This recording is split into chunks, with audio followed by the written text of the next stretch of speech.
Akita here, so welcome to the VR channel. It's the weekend and many things happen in VR this week, like crazy many. And we're here to talk about it. Meta lied about the Meta Quest Pro, while they actually had many features that they didn't actually mention. While Pico sold out in Europe and new rumors came out for the Apple VR headset. And we also have more games incoming, so well, let's get into it. Alright, here we are. So if you don't live under a rock, you might know that Meta this week announced the Meta Quest Pro, their next generation mixed reality VR/AR headset. Open to pre-order right now and arriving October 27th for just $14.99, $1,400. Yikes. And while this headset is better in any conceivable way compared to the Quest 2, this is actually focused toward business and enterprise, so that's why the price is so high. It has a tweaked version of the XR2 processor to run better games, 12GB of RAM, so much more than the Quest 2, new pancake lenses, and new resolution screens with multiple zone dimming. In that way, we have a higher range in colors, vibrancy, and of course, brightness and blacks. It comes with self-tracked new controllers. We're gonna talk about it more in a few, because with all the details that came out later, these are pretty amazing, and full color pass-through thanks to the high-resolution cameras. Of course, a new complete redesign to have a better balance on your head, eye tracking, face tracking, and that's about it. We have all the best features available right now in VR, all included in there. What's weird is that in the box it comes just with two light blockers on the side, so you're not able to have a full VR experience, and for that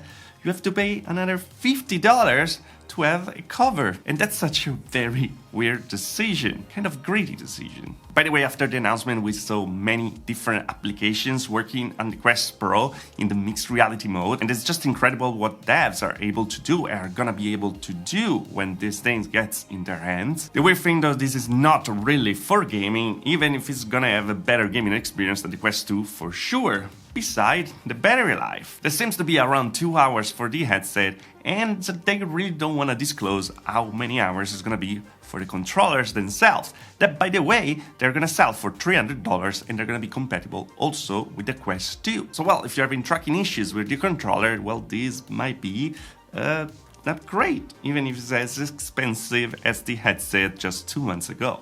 Yikes again. What was weird about this keynote is that Meta lied many times to present a metaverse that is not even there, is not probably possible just yet, and at the same time avoided completely particular things that are absolutely fantastic in this new Meta Quest Pro. For example, they made a big fuss about bringing the legs in VR when the demo that they showed was actually completely fake. It was made with motion capture suits. Did they disclose it showing the new avatars as well? No, absolutely not. Also, another thing that was actually weird because it was coming for Carmack that we saw being very honest usually when it does his unscripted talk, was the fact that they were trying to justify the price of this headset being like the full price, the actual price, and not subsidizing the price to then make up with sales in software. And he actually went in the route talking about the fact that they don't get money from free apps like Rec Room or VR Chat, when they actually get the 30% from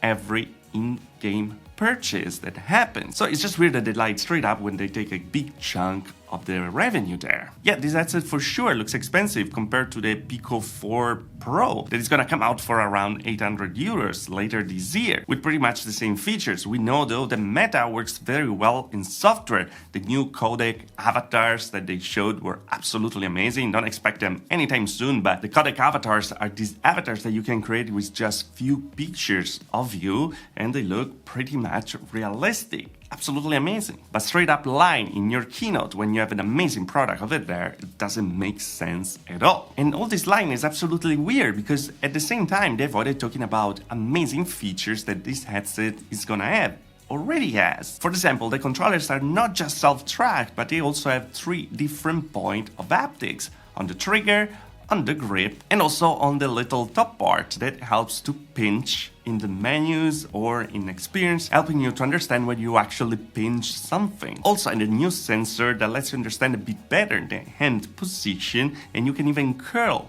your index right now, thing that was completely impossible before. They didn't talk about the fact that full VR rendering is already happening and working on the Quest Pro, where the resolution where you look at is going to be much higher than the resolution around. In that way, you're going to be able to save performance for the GPU, where there's a saving about 50% compared to the regular rendering. Now, having eye tracking for the other rendering is absolutely important right now, because with the pancake lenses you have a much better clarity on the edges, so you will notice the big pixel chunks that are there. It's actually something that I notice a lot on the Pico 4 because of that reason. It's amazing that it's implemented already in the system. It's just so weird that they didn't talk about it. Also, because of the more RAM, the MetaQuest Pro can actually run the browsers at the same time of your application, so you're able to just look for a guide or send a message on Messenger or Twitter or something like that while you are playing. And that's another feature they didn't talk about. Also, a new hand tracking 2.1 is coming to the Quest Pro and also the Quest 2 using a new neural network. In that way, they're able to predict much better the position of your hands and have a better one-to-one experience. By the way, if you miss it out, they actually unveil more games and also the dates that are gonna be available. With Population 1 Sandbox arriving in December, Walking Dead Sentence Sinners 2, December 1st, Iron Man VR, there was a PSVR exclusive, arriving November 3rd, Among Us is finally arriving November 10th, and we have a new announcement from a Skydance game called Behemoth, where they didn't talk at all about it. We know there's gonna arrive for PSVR 2 as well, and it's kind of a Monster Hunter experience in VR. We also have to mention that they didn't mention at all GTA San Andreas that was supposed to, arrive. They're working on it for more than a year. It's a game that already exists. No mention at all. Also, big news that they are collaborating with Microsoft directly, and Xbox is bringing Game Pass on the Quest 2. It's going to be a flat app, and you're going to be able to stream all your games from Xbox Game Pass directly in VR. And that's about it for Meta. And the crazy thing is, like, being crazy expensive, this headset is actually triggered a completely sold out situation for the Pico 4 in Europe. Pico in fact disclosed that they have too much demand and the orders are gonna have to be put in back order. So if you already order the Pico 4, just hang on it, because you're gonna be put in a line and receive it as soon as possible, as soon as it's available. That's my first review of the Pico 4 over here. It's gonna be also in the description below. Check it out because it's a great headset to have. And by the way, if you are in the US, you want to buy the Pico 4, if you use the amazon.co.uk link, they're gonna be able to ship it overseas. I'm gonna leave the link in the description below, don't worry about that. So it feels like Meta really missed the target not talking about any consumer headset. They could have just, teased the Quest 3. Instead, no, they decided to go just in the VR for the business and enterprise right now. Deal with it. But about it, it's also pretty cool that big influencers are actually starting to cover VR and this Quest Pro. Like Marquise, for example, put a video up with an example of how to use the Quest Pro. It's not a mainstream headset for sure, but it's getting a lot of traction and attention, and that's actually always good for VR. Oh, by the way, Vive is actually teasing a new headset or something like that. Then it went completely silent, so yay. Are you even hoping on something from Vive again? Let me know. I would love to have a three-way competition, Vive, Pico, and Meta, by the way. Competition is always good. And about the other player, actually, Apple, well, it seems like the Apple VR headset is gonna have an iris scanner, and you're gonna be able to pay for the apps just with your eyes. And the new rumor seems really a poke to the Meta presentation, because it seems they're also gonna have like tracking. This time for real. Little bonus thing from this week is that the Reverb G2, one of the best PC VR headset, by the way, the one that I'm still using a lot, it's an offer for $350, so it's cheaper than Pico 4, it's cheaper than the MetaQuest 2, and it's absolutely amazing. So if you want a PC VR experience, check it out, because this is even the new version with improved tracking. But yeah, it's not affiliate, I just love the headset. Anyway guys, that was all for the week.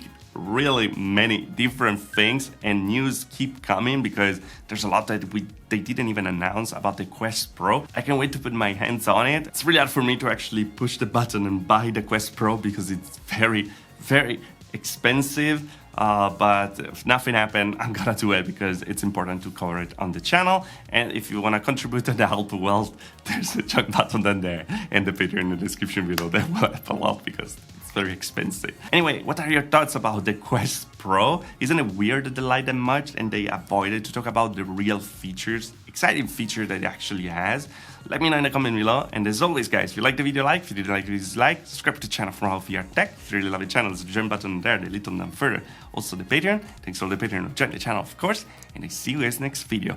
That is gonna be Monday with the True Balances video with the HP Reverb G2, the Pico 4, and the Valve Index. It's gonna be exciting. But again, I see you soon.